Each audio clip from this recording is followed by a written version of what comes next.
Ladies and gentlemen, welcome to the Real Money Talk podcast. In this weekly show, we give you the real talk about money. We eliminate the fine print, we junk the jargon, and we explain how you can make smarter financial decisions.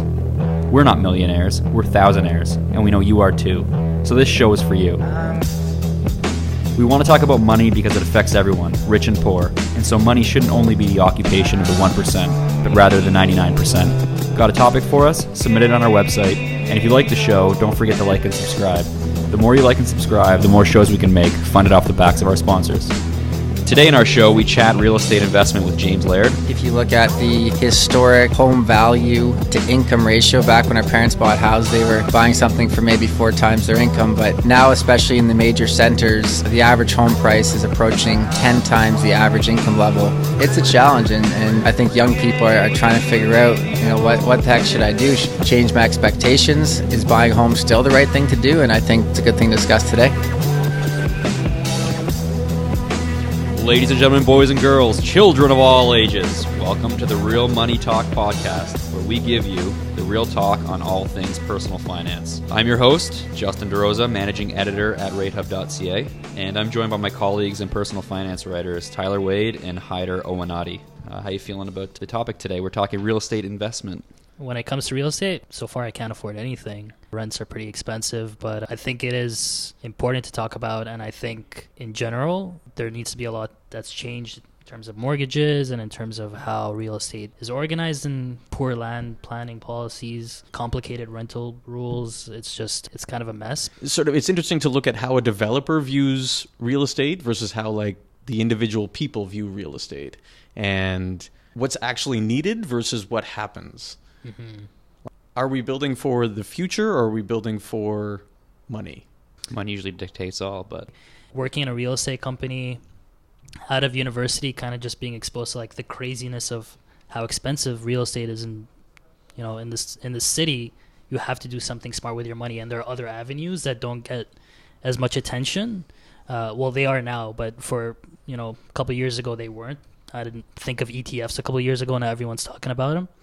And I think naturally, as people in cities like Toronto and Vancouver and all these super expensive places, Canadians and young people need to really find different avenues to invest their money. Because the moment that they're put out of the housing market, the reaction is, oh, I don't have enough, I'll just leave it in my checking account or whatever. But there's a lot of effective ways to save money, and as real estate gets more expensive, it becomes more important to look at those things. So I think perspective adds a lot. So I decided to propose to my now wife very young, and I moved in actually with her parents when I proposed to her to pay off my student debt, and my student debt all of a sudden was erased.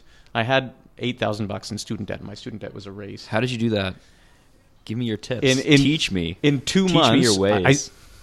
I would say you got to marry my wife.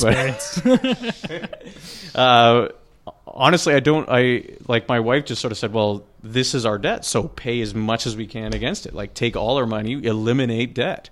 And so that's what we did. And then living at her parents' house, she was going crazier faster than I was. And then so we were saving up money to buy a place.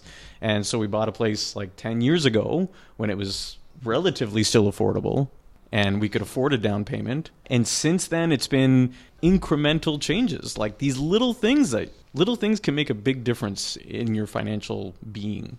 So speaking of home ownership, how do you guys feel about owning real estate? What are your thoughts on that? I'll kick it to Tyler first, because he's the only person in the room who actually owns property. He's a land baron. I'm a land baron. Land baron. Well, one, I'm certainly not a NIMBY, not in my backyard guy, because I want someone living in my backyard to help pay my mortgage. I have a basement apartment to be able to afford the mortgage and all the expenses that come with it. Everything costs money. I'm trying to do a renovation this summer, and to make more money off people. No, it is. So we had that financial advisor that came into Ratehub to talk to us about how renovations are just to make things prettier, really. The average renovation doesn't really improve your house value that much. So you're still going to do it, though, right? I'm still going to do it. So you just didn't listen to your financial advisor. So, yes. What do I know about That was money? time she could have spent with someone who actually would have listened to her. So, Land but baron. you know, 1%er, right? the house itself is lath and plaster. We've done some renovations already. I had to renovate the basement to make it livable, and I had to. But now, like sort of the front of the house, like it's a 100-year-old house that's sort of falling apart. So I got to insulate the walls, update some of the electrical, and these are not things that will be like. These are not things like, oh, you got a nice new kitchen that improves your home value. Everything I'm doing is just to try and reduce my $100 energy bill a month. I don't want to run my furnace for, 18 hours a day, so Yeah, makes sense. so that's how I'm saving money. But all these little things add up. How about you, Hyder? What are your thoughts on home ownership? Are you an aspiring home buyer? For me, I think real estate makes sense when, and it's totally a personal opinion, but when you have a kid and you need a fixed place to stay and you need to live next to a good school district and you just kind of like, you don't matter anymore and your kids only matter. So you need like a place with a backyard. Before that, like I'm sure so many people have made crazy returns on condos, but it's just living in a very tiny place in a location that's probably not where I want to live just because I can afford to buy there is not something I want to do. So yeah, I rent right now. I have a huge, spacious 615 square foot 1 bedroom. Rent is not that bad actually. It's $2,100, which is like for downtown's not too bad. And I get to walk to work, which is nice. Nice. So It's a lifestyle. it's a lifestyle. And whatever I try to offset some payments and invest every month, do automated investing. So, technically I'm throwing away my money on rent, but I still get a place to live. And the difference that I'm using that's not going to interest on a mortgage, I'm trying to invest it into some kind of ETF every month. But, yeah, that's what I'm doing. Ideally, do you want to buy a home one day? Yeah, like when I have a kid and I need to set... Are you and Mrs. Hyder thinking of a kid? This is a different podcast, but no, not anytime soon at all. And like I don't even think it makes sense to have 2 kids anymore. Because like if you have 2 kids, you have to buy a house. It's an interesting idea. Like You have to get it. I want to get like a 3-bedroom townhouse max because Yeah. that's probably what I would be able to live in. The moment you have 2 kids, you're just like you need a 4th bedroom, and then you're like living. You have like a 4-hour commute to work. Like, Yeah, it's a game changer. yeah. So for myself, I also rent a condo. Like Hyder sort of alluded to, what you can get in the city for the price that you could maybe get for something in the suburbs isn't much. And right now, I like the fact that I'm in the city core. I can get around. I can, walk to work just like Hyder. And I'm just not ready. I don't know if I'll ever be ready to move outside the city. So right now it just sort of works with where I'm at professionally, financially. Rent's manageable enough, and I do my best to save toward the future and investing, and I've got various accounts for long-term, short-term, that sort of thing. So I'm doing what I can, and if a home becomes part of the plan at some point, I'll be ready to take that plunge. But right now I'm just doing my thing. Earlier today, we sent Tyler into the streets to ask some random people the same questions we'll be talking about on today's podcast. How old are you? And is buying a home a smart investment? 26. Yes.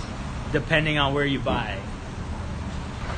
I'm 36, and yes, I think buying a home is a good investment because I already own a home.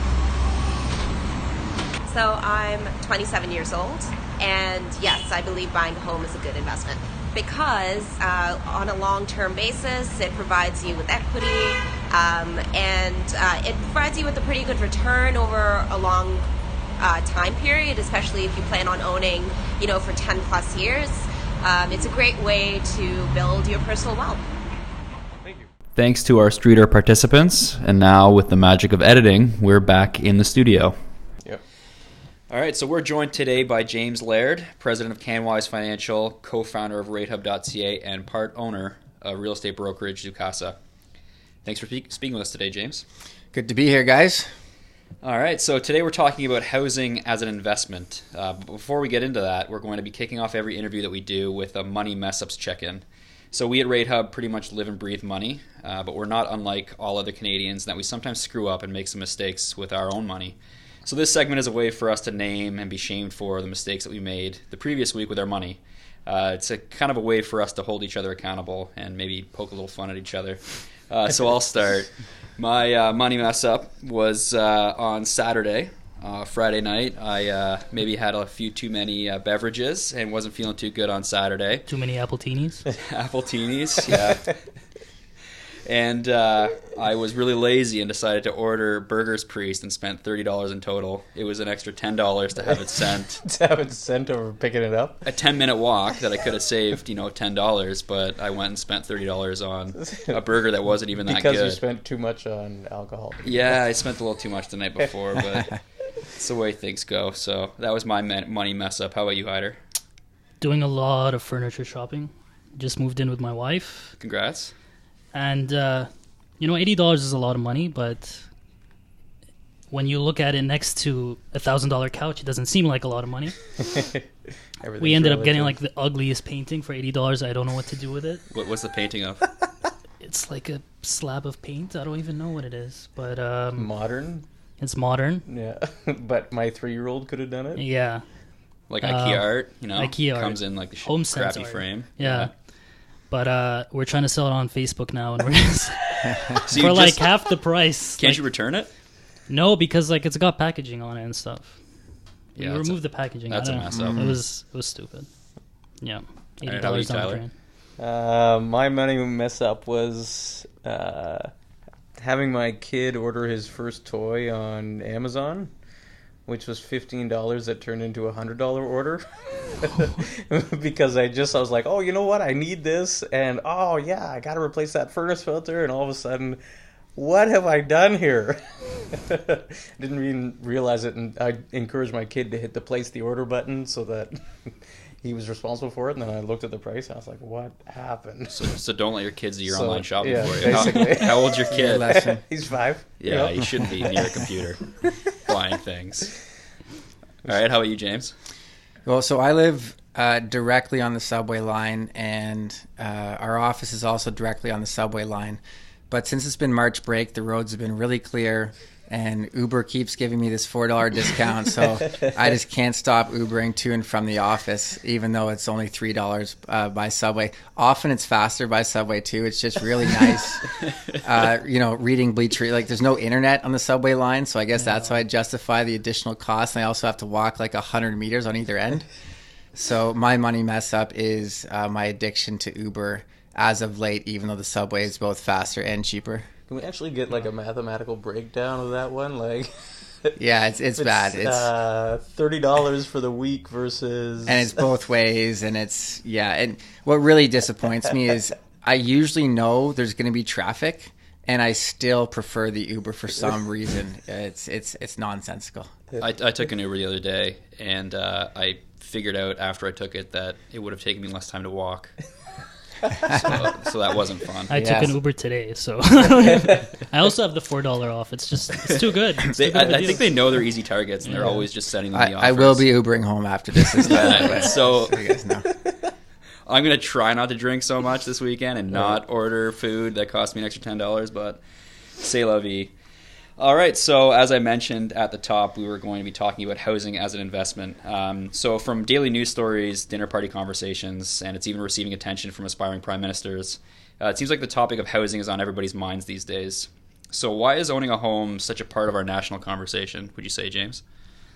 Yeah, it just seems to be part of the Canadian life where, we're supposed to go to university, and then we're supposed to eventually get married, and if you get married, you're supposed to have a house to raise your kids in. And it's not like this everywhere in the world. Some places they're used to living in apartments. They don't think that they should have a backyard. But here in Canada, we all kind of think that we're going to have a detached house with a backyard and a picket fence to raise our kids in. It's interesting because it seems like a holdover from a previous generation when finances, the economy, jobs it was a completely different reality.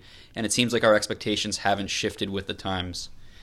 Yeah, I think that's fair. And I think if you look at the historic home value to income ratio, back when our parents bought houses, they were buying something for maybe 4 times their income. But now, especially in the major centers, the average home price is approaching 10 times the average income level in the big urban centers. So it's a challenge. And so I think young people are trying to figure out, what the heck should I do? Should I change my expectations?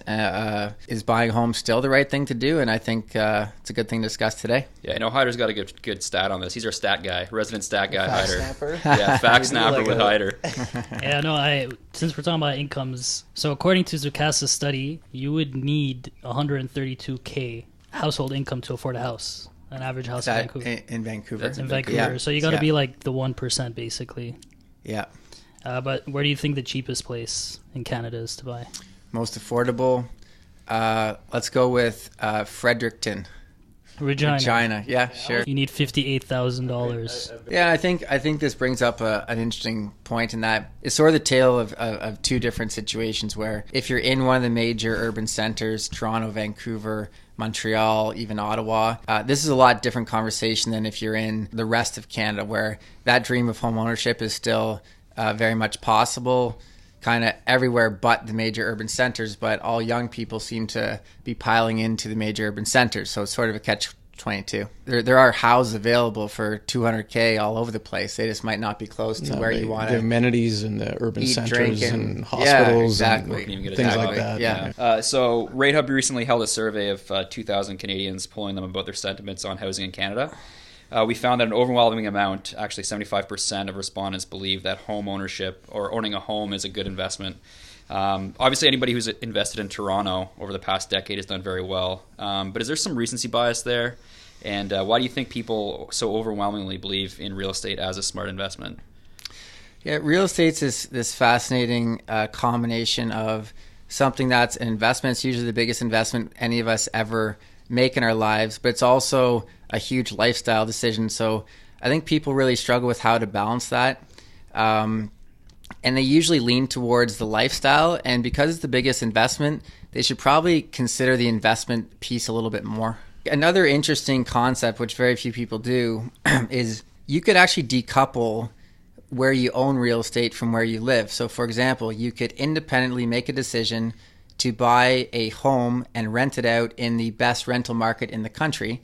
And then independently of that, you could decide what market you actually want to live in. And so that actually decouples your investment decision from your lifestyle decision. Very few people do that. There's something to owning our den, owning our shelter that we really, really like. And so very few people do what I just suggested, which means it continues to be this weird sort of interaction between an investment and also a lifestyle decision. Yeah. Anecdotally, I've heard of some people who have some good rental rates in Toronto. They live here, they work here, but they have aspirations of perhaps retiring in other communities where it's more affordable. So they're buying the house now, using it as an Airbnb or renting it out long term, keeping their rental because their rental rates is so affordable, and essentially using the home that they purchased in other markets as a way to pay down Just their an mortgage. investment. Exactly. Yeah. Just an investment property, yeah. So Do people you are sort lose of getting out? craftier. Do you lose out on the principal residence benefits? Like, is it like barely have an effect? Well, like one of the main benefits really is that if you ever sell your principal residence, the capital gains is tax free. And it sounds like in this case, these people don't plan on selling it. As long as they don't sell it, they wouldn't lose out on it, and they wouldn't care. I actually personally, first house I bought, I was living with a bunch of my friends. We were leasing out a townhouse. I think my rent was $480 for my room in the basement. And so I decided I wanted to enter the real estate market. But I wasn't married yet. So I actually bought a triplex, and I didn't move into it. So my first home that I purchased was actually a pure investment decision. Was it ready, move-in ready kind of thing, or did you have to pump in some capital for renovations? So no, it was a triplex in sort of Midtown Toronto. I bought it from a builder who was getting divorced, so he had to sell it, which is great for me. Yeah. And no, it was move-in ready. Back then, so I put 20% down. It covered itself pretty quickly. It's difficult now to find a place where the rental amount will cover the mortgage payment, but it covered itself immediately. And now, 7 years later, it's cash flowing nicely. How did you develop the budget for that one? Like when you decided, like, I'm going to buy this triplex, how did you sort of look at, I mean, everything from mortgage payments, sure, that's the first one, but utility payments and... Yeah, so you've got to factor it all in. There's a lot of different things. I think the thing that sneaks up on people the most might be maintenance. Homes are expensive to maintain, but because mine was owned by a builder, it was actually in pretty good shape. So yeah, I did my best. I put together a spreadsheet including everything. I think I underestimated some things, but rental rates have gone up dramatically. So a couple years, like 5 years out, it's almost doubled as far as what it can rent for per month. So my errors on the estimation of expenses were wiped out by the rental amount increasing. So that's incredible. That's worked out all right, yeah. And did you manage that yourself, or did you use a service? Manage it myself. I own some rental properties in Hamilton as well. I think it's if you live close to your rental property and if the demographic you're leasing to is kind of, I'm trying to figure out how to say this without insulting our listeners from the Hammer. But if it's on the up, man. Yeah, it's coming up. It's coming up. Yeah. But look, if you're close to your rental property and you've got good tenants, then it's easier to manage. If you're dealing with issues a lot, then I think a property manager is required. So I've got a property manager to manage 3 rentals I own in Hamilton, and then I still manage the triplex in Toronto myself. And still everything's cash flow positive though. Yes, it is. I just want to bring up, because you said home maintenance. It's according to a study from Bankrate. Fax Nabber. Yeah, 18% of people, which was the biggest proportion of people, said that home maintenance costs and unexpected costs was like their biggest regret, and they didn't factor that in. According to some realtors, you should set aside like a 1% budget just for unexpected maintenance costs. I don't know, I think it depends on what market you're in. In Toronto and Vancouver, with home prices where they are, that might be more reasonable, because even though your house is worth, let's say, $1 million, a roof's not worth 10 times the amount a roof costs for a $200,000 house. But generally 1% seems a little bit low. What's difficult about homes versus condos is that the expenses are very lumpy. So you can go for a couple years where nothing happens, but then the furnace breaks and it costs you 10 grand. Yeah. What's difficult is that you've got to try to, on a monthly basis, put aside, 1, 2, 3%, because you know that eventually the roof or the driveway or the windows or these major expenses are going to come up. That's one benefit, I think, of condos is, while those maintenance fees are annoying, they at least every month they come out, so you don't get shocked with a big ticket item. Right. In my house, I rent out my basement, and I swear every time the turnover, like a tenant turns over, I'm spending $2,000, $3,000 just on little touch-ups, little repairs, drywall dents and stuff like that. And I do a lot of the work myself too, but it's... Let's shift gears here a little bit. We've been talking a little bit about investing in real estate, but there are quite a few people in Canada who don't currently own, who aspire to one day buy. So the Ratehub survey that I mentioned earlier found that 81% of millennials who don't currently own aspire to become homeowners one day. So what should aspiring home buyers be considering before entering the market, especially in a place like Toronto where prices have skyrocketed over the past decade? Yeah, it's an anxious time if you're a millennial. I really feel for this group of people because on one hand, home prices have been running away from them.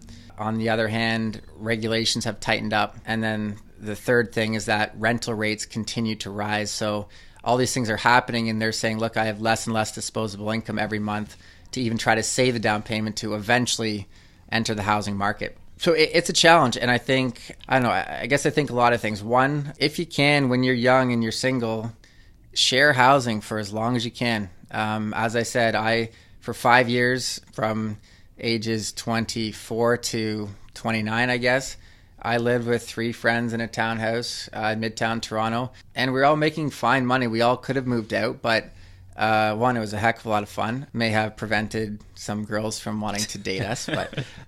But now you got 4 houses, so who cares? But you just have to know that every dollar that you spend on renting a place is a dollar you are never going to see again. That dollar is gone. Well, for personal finance, we have to be very careful with the dollars that we know we are never going to see again. And renting a house is probably the single biggest expense. And so I think we need to think carefully about, do we really need to live by ourselves when we're 23? Could we live in a basement? Could we share with more people? And it's not just the rent, it's the cable, it's the internet, it's the whatever you get to divide by 4, food, all that stuff. So, I feel like me and my 3 friends were probably paying $600-700, you know, like all in, including utilities and rent and all this. 2 guys had cars, 2 guys didn't, so we kind of shared those.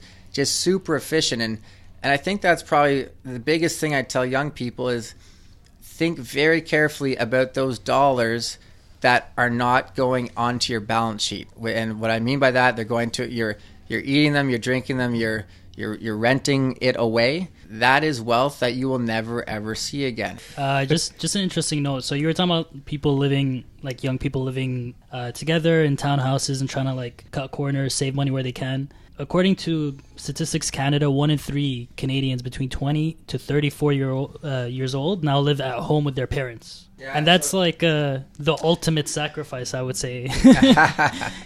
And no, we're seeing a lot of that. We're seeing a lot out in the market where kids often go off to university, they move out.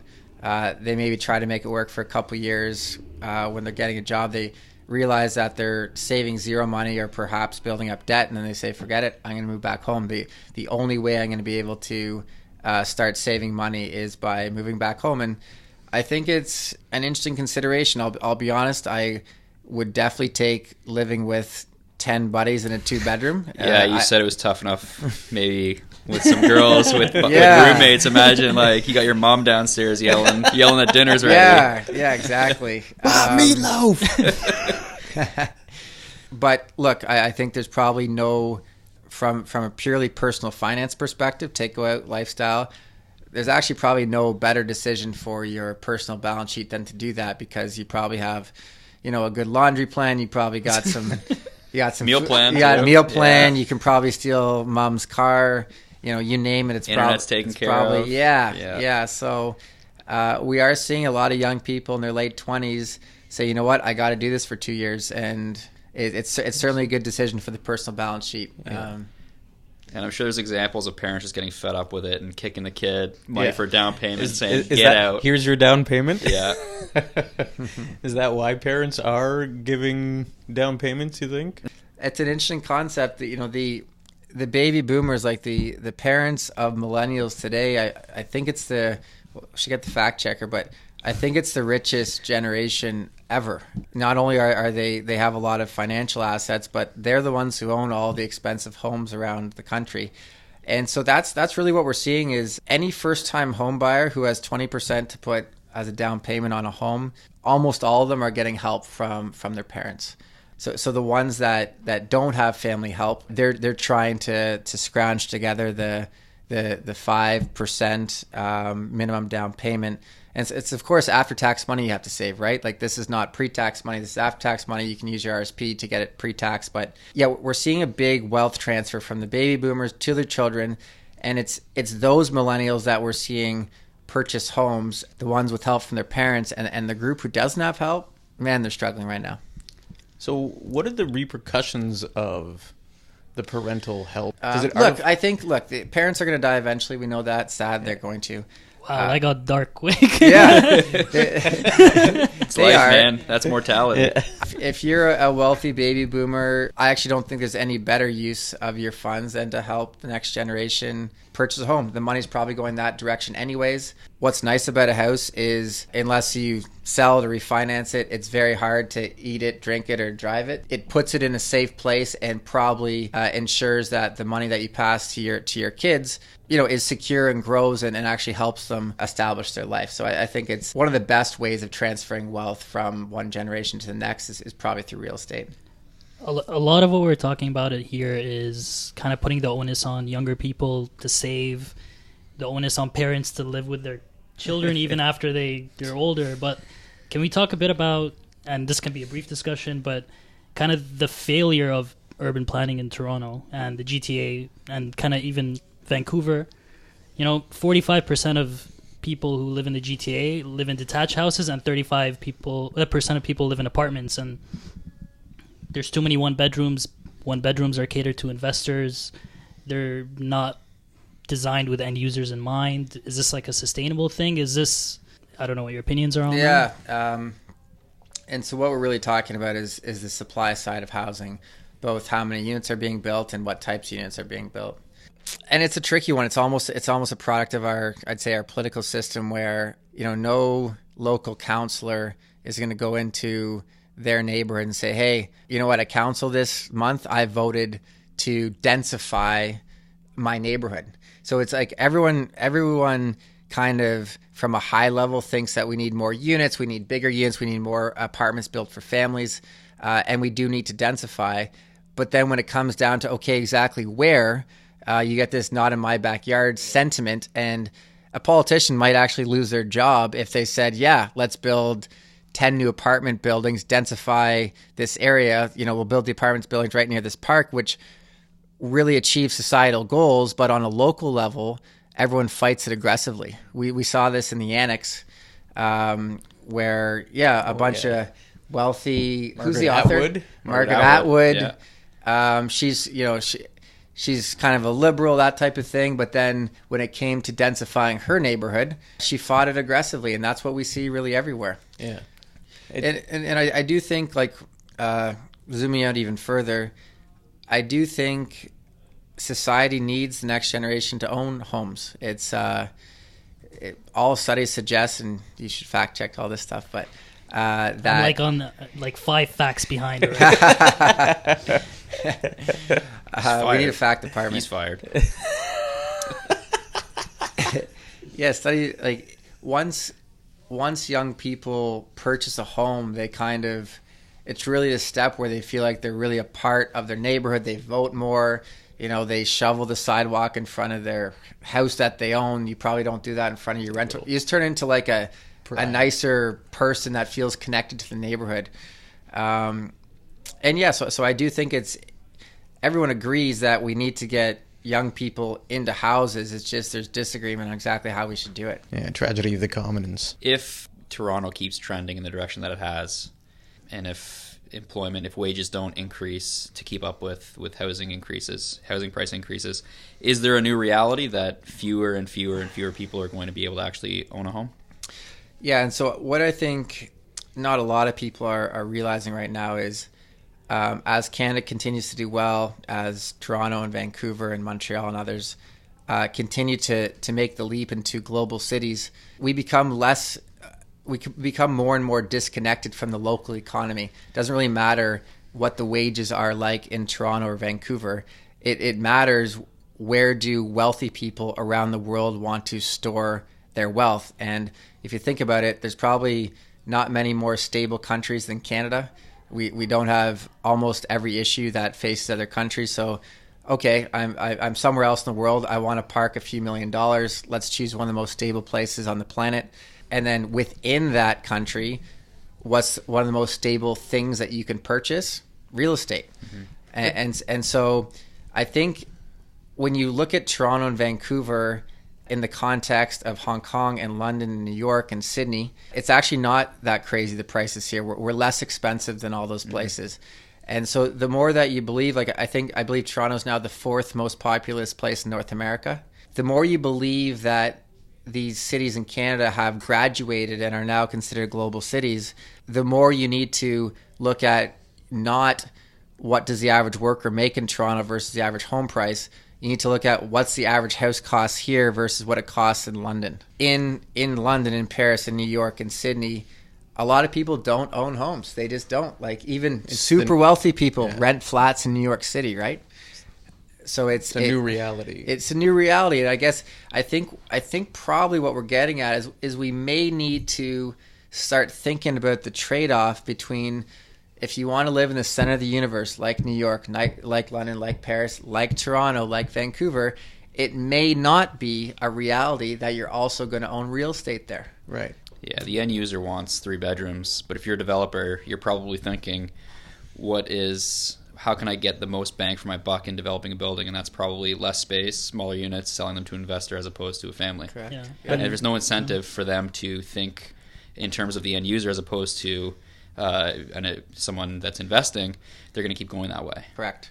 Well, I think that's a good note to end things today. Well, thanks a lot, James. Appreciate you taking the time today. Thanks for having me, guys. All right. We want to thank James for joining us today. It was a very interesting interview. What did you guys think? I've got a lot of thoughts coming out of there, but what did you guys think about the thing he said about being very careful with the dollars you'll never see again as it pertains to spending on rent? Well, as a renter, it can feel that way, and I do agree that's not necessarily money that you're getting back, but you are still kind of paying for a place to live, which it's a privilege, so you have to pay for that. And if you play it right and you offset some of the savings you have by renting versus owning, and you invest that, you can get some returns. The benefit of owning a house obviously is the forced savings plan, so it gives you some discipline. You're not going to skip your mortgage like he was saying, but there's also, though, he says careful with the dollars you'll never see again, but there's a lot of dollars you'll never see again when you own a home. Yeah. You're paying, at least in the first year, 50% of your payment isn't principal, it's interest. That's money out of your pocket that's going to the bank or your lender for giving you the privilege of being loaned that money. You also are paying taxes every year. The property taxes I pay are going up all the time, and my street never got plowed this year. What about all the renovations you're doing? Yeah, and so That's renovations money. and all that maintenance kind of thing, that all just costs money.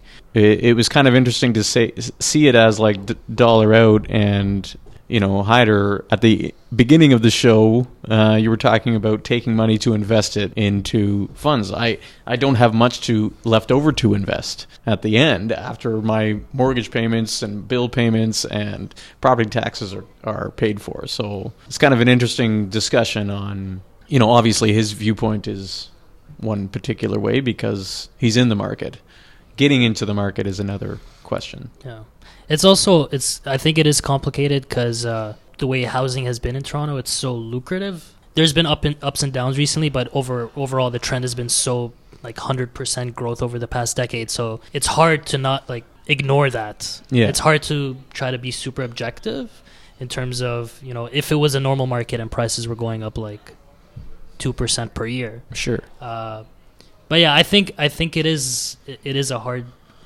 For me, I don't necessarily look at it that way. I'm paying for the privilege of living in a place.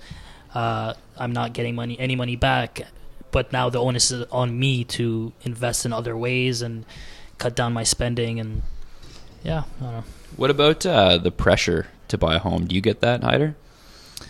I would say maybe it's increased a bit since I got married, but I think as long as you kind of hold your ground and you got to do what's right for you. Yeah, and not really listen, but it's hard to tune it out sometimes when you're constantly hearing it from friends and family that this is what you should be doing. Well, yeah. I get that from my mom about getting married. So, there's certain checklist items that people believe everybody needs to tick off, but maybe you don't need to. Maybe I'm a bit insecure, but it's not necessarily someone saying it to me in my face, but it's more somebody else just did it and you're just damn, that maybe I should be doing that. And then you go to a housewarming and you're this place is so nice. That brings up an interesting point that I've been thinking about a lot lately. I read a Harpers Bazaar article. We'll put in the show notes the name of it. It was by a writer who spoke about that, sort of the keeping up with the Joneses aspect of it, and the fact that nobody really talks about the nitty-gritty details of their finances. So they don't mention the fact that they may have had help in university, don't have student loans, or the parents may have gifted them a down payment. And this writer sort of put it all on the table and started talking about that with their friends and realized that those who seem to be further ahead in life have had a bit of a help from their parents or family members. And there's nothing wrong with that. It's just everybody's circumstances are different. And more people are getting help. I know Stat Guy here has a stat on what percentage of people have received help from their families to buy a home. Yeah, it's interesting. This study from Mortgage Pro Canada, 26% used the gift from family members towards their down payment. So 26% of buyers is pretty significant. Yeah, so there you go. Yeah. Simple rule to life. Be born rich. That's just... well, the wealthy invest in the wealthy. I think the idea is that poverty charges interest. So if you can't afford a nice pillow, then your neck gets kinked or whatever. Then you got to pay for the massage.